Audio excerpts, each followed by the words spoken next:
very excited to talk to our next guest. He woke up Saturday morning looking for a fight. Not that long ago, we were talking about, or I put out an article from his team saying that this guy couldn't find an opponent to fight him at light heavyweight and heavyweight. Now here he is, less than 3 weeks away from fighting the fighter that I believe is the greatest of all time. How about that? How quickly things can change in this sport and in life. We're talking to Ovince Saint Preux right now about his fight against Jon Jones. OSP, are you there?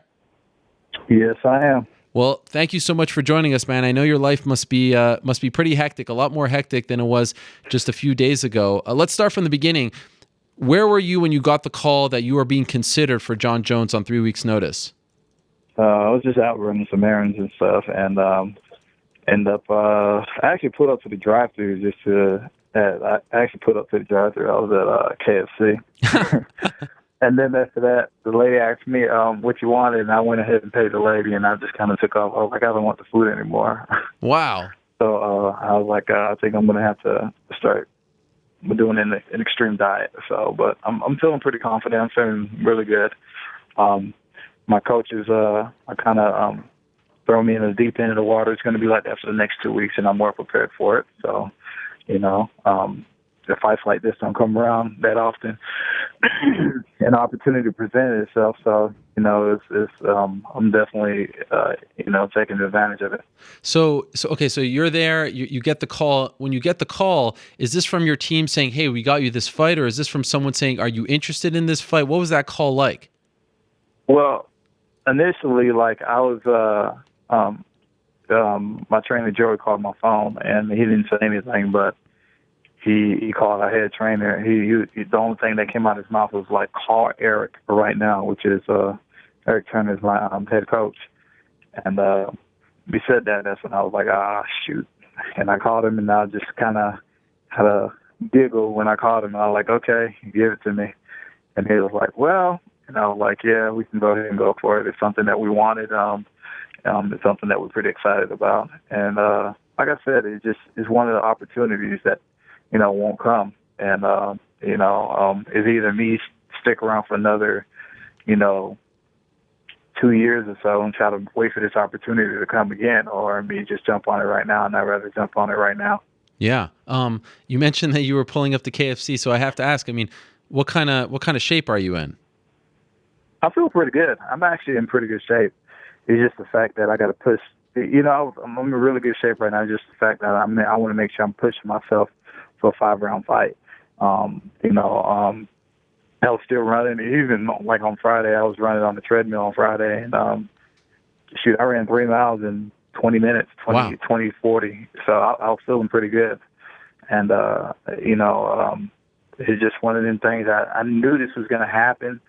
And the weekend are usually, somewhat of my cheat meal. That's usually on Saturday. And on Sunday, I get back on my diet. But I'm feeling good. My team, we got together Sunday. We all met together on Sunday, came up with a game plan for the next 2 weeks to actually push me overboard. And I've been feeling it thus far, so I can't complain about that. You said that you knew that this was going to happen. What did you expect to happen? I don't know. It was funny. All last week, I just had a little funny feeling. And just because of the Cormier situation, rumors, speculation was online saying that, he was limping at a wrestling match and stuff. And and just kind of looking up and down the 205 weight class, okay, what would happen? Just kind of looking up and down the 205 weight class to see what would happen. My name was probably the best choice for that fight. So, so I was prepared for it. You put out a statement recently saying that you were very frustrated that you couldn't get a fight, that you thought that the light heavyweights were a little scared to fight you. You were even thinking about heavyweight. If you can verbalize it, where were you at? You just fought in May, but it seemed like you were very anxious, in March, early March, against Fei Zhao, and you were banged up in that fight early on and still pulled through. Mentally, why did you want to come? Why were you so frustrated just a month after a fight in which you got a little banged up? Well, the fight was February 6th. And February 6th, that's right. Yeah, February 6th. A lot of other 205 pounders, they didn't have a fight after I was. And it was crazy because I was like, okay, I was thinking in my head, okay, I'm kind of going to hang out for about a month or so, and then I'm going to end up getting a phone call. A month went by, almost a month and a half went by, and then I was like, no phone calls. And I started seeing everybody else getting fights. And I was like, look, I don't want to sit around like I did last time, I was trying to keep myself active as possible, preferably every, 4 months, 3 to 4 months. Or let me hear about a fight. Mm-hmm. And, I was just thinking about it. My coach was like, how you feel? I was like, man, I want to actually get back in there right now. And I was like, I'll fight one of the smaller heavyweights. I have no problem doing that. And he was like, okay. So I was like, look, it's one of them things where a lot of 205, a lot of guys within the weight division, they'll probably take the fight on. They'll probably take the fight, but they want to make sure they take the fight on a good camp. But at the same time, I'm pretty good. I'm pretty big for this weight class too. So, that can have a lot of factors to do with it. So, plus, even with the fight against Fejao, I got hurt early in the first round, and I was able to overcome that. And, I was limping around for the next 2 days. And after that, it was just like that following week, I was back at it again. So you're 100% now? Yeah, I'm 110%. Jon has been the gold standard at 205 for many years, for around 5 years. When do you recall first dreaming about this opportunity to fight the best there is? I mean, my opportunity started when he actually, had the belt. I mean, It's just one of them things where, he fought guys, and the way he went about doing that, like you said, he's going to go probably down in history pound for pound, one of the best fighters ever in the UFC. So, for me, stepping in there, actually fighting him, hey, look, it's a hell of a story to tell my kids. Yeah. And people, this as well as anyone, they put out the odds. A lot of people are not picking you. They don't think you have a chance. Have you seen that stuff, and are you bothered by it? No, me personally, I don't get bothered about stuff like that at all. I'm pretty cool, calm, relaxed. I know people that have been around me. People that have been here since day one with me. My coach Eric Turner, Joey Zoner, my strength and conditioning coach, Nate Hoffmeister, and people that have been helping me out from day one. Even with my diet, my dietitian Eddie Raymond, even him helped me out from day one. I know those are the people I need in my corner. Everybody else, you just like, you're always going to hear things online, whether it's good or bad. You're always going to hear things online. So, with me, I just kind of shrug my shoulders, laugh. And, April 23rd will get here. Does a part of you feel like this is the perfect time? If you're ever going to fight Jon Jones, this is the perfect time. He hasn't fought in a year and a half or so. He's been dealing with a lot outside of the cage. And just last week, he was behind bars. Do you feel like he is ripe for the taking here? I mean, he got a lot of situations going, but the thing about Jon is, he makes himself, mentally prepared for every situation, especially when it comes to fights. And I think he said he's going to be there in the fight, but, that's the biggest thing about myself, too, is mentally I can get to myself. And, my last fight proved, like, I didn't get to myself. And it's something my coach, caught on to. And we were able to fix that, just alone doing, mixed martial arts training. All that training is hard physically, but a lot of times people don't realize you need to get the mental training in too, because that's just as hard too.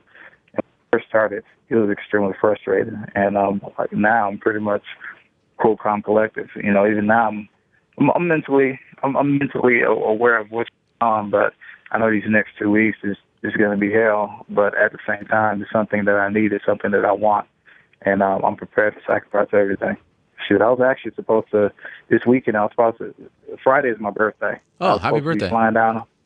Appreciate it. Friday, I was supposed to be flying home to Florida, and spend my birthday with my family. And my dad's birthday is on the 12th. We was going to do like a dual birthday party. And, I couldn't even break down to my mom and tell her that I wasn't going to come home. So I was like, hey, told my brother to call my mom. I'm like, hey, can you tell Mom I'm not going to be coming home?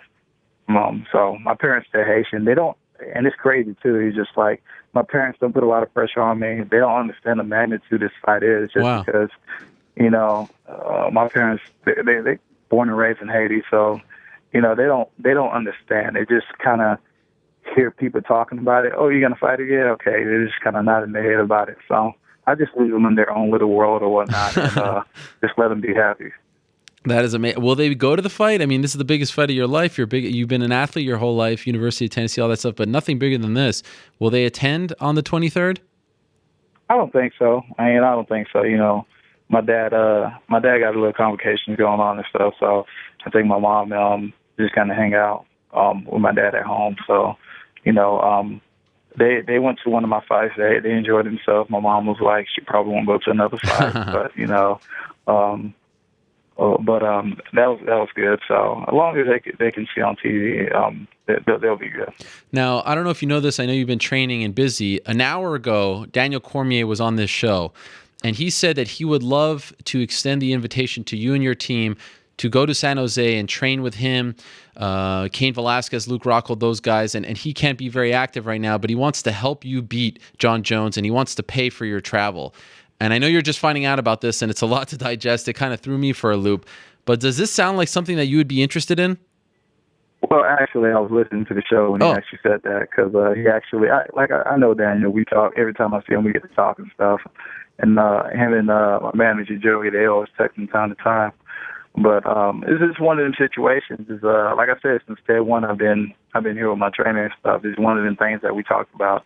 I've been with my camp since day one, and I appreciate the invitation and everything, our hospitality. Even going back to the Strike Force days with Bob Cook, definitely appreciate the invitation. But I think with everything we got going on over here, my coach came up with a solid game plan. And I think we're definitely going to be okay. All right. So you're respectfully declining. Yeah.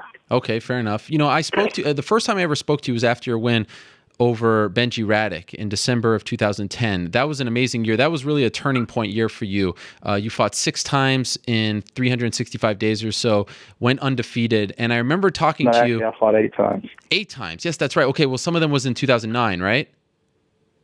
Well, I fought.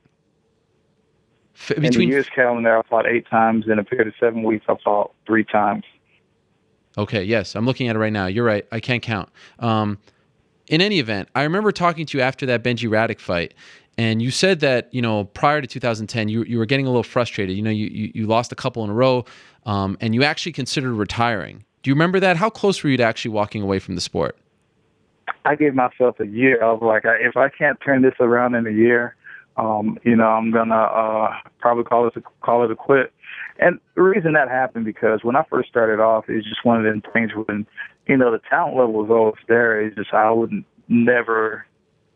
always like, okay, I was working out on my own. I was doing the cardio on my own. I was always pushing myself on my own. And, as people, you can only push yourself to a certain limit. You're not going to push yourself to the max. That's why you need a personal trainer. You need somebody to push you. So I got with my strength and conditioning coach, Nate Hoffmeister, and he just basically lit me up. And after that, I started lighting everybody else up. What do you think you'd have ended up doing if you didn't continue on this journey and go on that streak, end up in the UFC, all that stuff? Do you have any idea what you'd be doing now? You know what? I had a couple job offers that I could have probably been doing, but at the same time, it's different. Like, if you'd asked me back in 2004, 2005, when I was still in college, if I'd have been doing this, or you'd have asked me that, I'd have been headlining, the main event April 23rd, to fight for the interim belt, I'd have looked at you and be like, you need to lay off the drugs. But, back then, I used to watch, MMA all the time. But I was that guy who would sit back and be like, man, I don't know how these guys would do it. They're freaking nuts. It was like, I can't do that. And look at me now. It's amazing. Well, it's an amazing story, and you have an opportunity to shock the world and beat the greatest of all time in just 3 weeks. How crazy has life been the last 48 hours or so? Is this unlike anything you've ever experienced? I mean, it is. I'm taking everything with it. Instead of pushing everything away from me, I'm actually gravitating toward. I'm actually accepting everything. The more I accept everything, the easier my day gets. My trainer told me, these next 2 weeks, you're not going to like it. And to be honest, I got my trainer, Joey Villar, and I got my strength and conditioning coach, Nate Hoffmeister. They're both going to be living with me. And I'm going to need that, because I can feel myself at times. I'm going to be like, man, okay, I'm pushing myself to the max. And I'm I'm doing it in the fashion that I'm keeping my body healthy too. So pretty much every day I'm pushing myself to the max. Every day I'm doing some type of recovery, some type of treatment. But I'm excited. I got 3 weeks to do this, and I definitely think I could do it in 3 weeks. There's times where, like you said, the Ben Juradic fight, I was home during Thanksgiving, and when that happened, I got a phone call on Friday. Sunday, I'm flying out. Wednesday, I'm signing a contract. I'm fighting Saturday. And, Crazy. Those type of fights, the short notice fights, I've done those before. I've done those all the time before. So usually those end up working out to my favor, too. By the way, if you don't mind me asking, how much do you weigh right now? I'm about 229. Okay. I'm about 229, 228. So it's not bad. If you compare to my last camp, I didn't tell my trainer this, but in my last camp, I think 3 weeks out, I was almost 238. Wow, that is insane. So, So you're fighting for the interim belt. Did you know that when you accept? I'm sure you would have taken the fight regardless, but did you know that the interim title was on the line when you accepted? Initially, the first phone call, just like, do you want to fight for, do you want to fight a pay-per-view main event? And I was like, talked to my trainer, I was like, yeah. And I was like, man, I kind of sat back and kind of thought about it, and I was like, okay, this is pretty cool. And then they get a call back again, and I think Dana called Joey. He was like, hey, this is for the interim title. And I was like, oh, for real? Makes it even more interesting. And, a lot of people say I'm crazy for taking the fight, and I tell them they're crazy for not taking the fight. Of course. When are you going to have another opportunity like this? People die for opportunities like this. So, the opportunity presented itself, and I took it. I don't care if I was 250, I would have took the fight. Two last quick things, and that's an amazing attitude, and I give you a lot of credit. In a weird way, I know it's the interim title officially, but in a weird way because he never actually lost the belt, and most people, including myself, consider him undefeated. He's had some weird situations, Matt Hamill and whatnot. That it makes it even better. Does it kind of, if you win, do you kind of feel like you're fighting for the real belt here? It kind of does, but it's one of them things where, like, not necessarily for the belt. It's just for like fighting the best of the best. And, within that weight class, he was the best of the best. He technically hasn't lost the fight at all. He lost the fight because he got disqualified. So it's one of them things where he's fighting the best of the best. And, if anything, I can tell everybody I fought the best of the best. Yeah. And then finally, he, as you just said, best of the best, and he's looked so good throughout his career. Are you already starting to dream about a scenario in which you actually do shock the world? Is something coming to mind? Are we too early in the process here? I don't even know if you're that kind of guy, but do you foresee the scenario in which you will shock the world on April 23rd? I mean, I have to. A lot of things that I do is imagery, visualization, and stuff. And every time I wake up, I have to tell myself that. Every time I go to sleep, I have to tell myself that. I'm dreaming about that. Every movie that I put on is some type of movie that's telling me that, I'm fighting for glory. And if I doubt myself in any which way, I mean, I already lost the fight before I got there. So I'm doing a lot of imagery and visualization, and every time that happens, within every scenario, it doesn't matter what happens, I have my hand raised at the end. Is there a finish that emerges every time, or are we getting that specific? No, it's just me. Every time it happens, it can happen, within the decision, finish. I don't care. I just tell myself I need to get my hand raised in the end. It's just there was one time I was like, damn, I got my ass beat for 3-4 rounds, and somehow, some way, I end up pulling it off. Wow. And I can't, there's no way in my head that I will tell myself I've lost the fight. With every situation, every time I play that fight through my head, I can't lose that fight. They will be dancing from Florida to Tennessee if that happens in a little less than 3 weeks' time in Las Vegas, Nevada. This is part of the beauty of the sport when stories like this emerge. Unfortunate circumstances, you grab the bull by the horns, and now here you are, just days away from a massive opportunity and an even bigger one if you win. I really appreciate, like I said, I know you're super busy right now, OSP, but I really appreciate you coming on and talking to us. Good luck in training. Good luck in preparing for the fight. And, of course, good luck April 23rd. Looking forward to seeing you seize that opportunity. All right. Thank you, sir. All right. There he is, Ovince Saint Preux, who has a massive task on his hands. Unbelievable. Wow. What an opportunity for him. It's amazing. Like I said, looking for a fight, and then here he is, pardon the pun, and here he is less than 3 weeks away from fighting Jon Jones for the interim title. Who saw this coming? And of course, it wasn't the fight that everyone was looking forward to, and hopefully we'll get that opportunity. But these wacky scenarios are part of what makes MMA so much fun.